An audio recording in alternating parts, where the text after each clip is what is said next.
दरवाज़ा धीरे से खुला। निहारिका अंदर आई। उसके चेहरे पर अजीब सी कठोरता थी, जैसे मन में कोई बड़ा फैसला लेकर आई हो।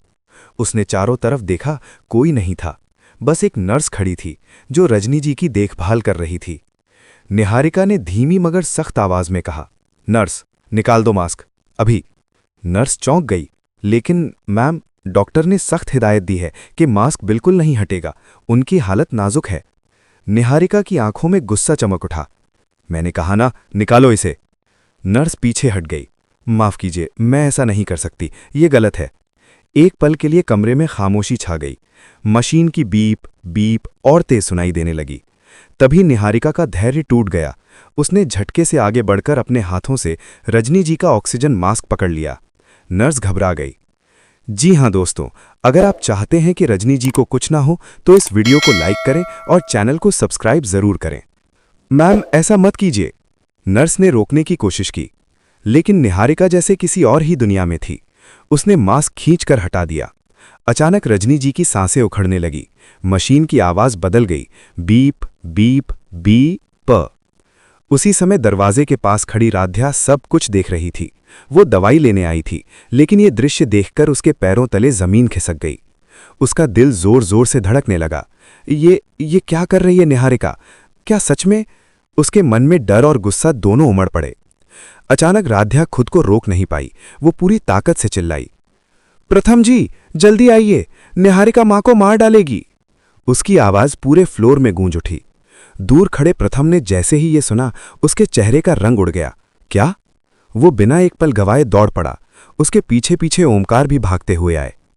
कमरे में घुसते ही प्रथम की नजर सबसे पहले अपनी मां पर पड़ी, सांस लेने के लिए जूझती हुई, और पास खड़ी निहारिका। निहारिका, ये तुम क्या कर रही हो? प्रथम गरजा। निहारिका एक पल के लिए घबरा गई, लेकिन खुद को संभालते हुए बोली, मैं तो बस मास्क ठीक कर रही थी। राध्या गुस्से से कांप रही थी। झूठ, मैंने अपनी आंखों से देखा है, इन्होंने खुद मास्क निकाला है। नर्स भी हिम्मत जुटाकर बोली, सर, मैंने इन्हें रोका था, लेकिन इन्होंने मेरी बात नहीं मानी।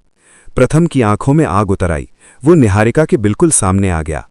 अगर मेरी मां को कुछ हो जाता ना, तो मैं तुम्हें कभी माफ नहीं करता। ओमकार ने तुरंत मास्क वापस लगाया और डॉक्टर को बुलाने के लिए अलार्म दबा दिया। कुछ ही सेकंड में डॉक्टर और स्टाफ अंदर आ गए। उन्होंने तेजी से इलाज शुरू किया। कमरे के बाहर सबकी सांसें थमी हुई थीं।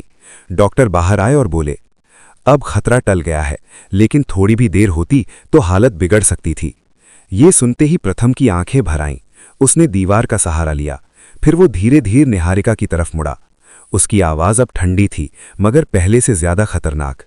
आज के बाद तुम मेरी मां के पास भी नहीं आओगी। निहारिका का चेहरा सफेद पड़ गया।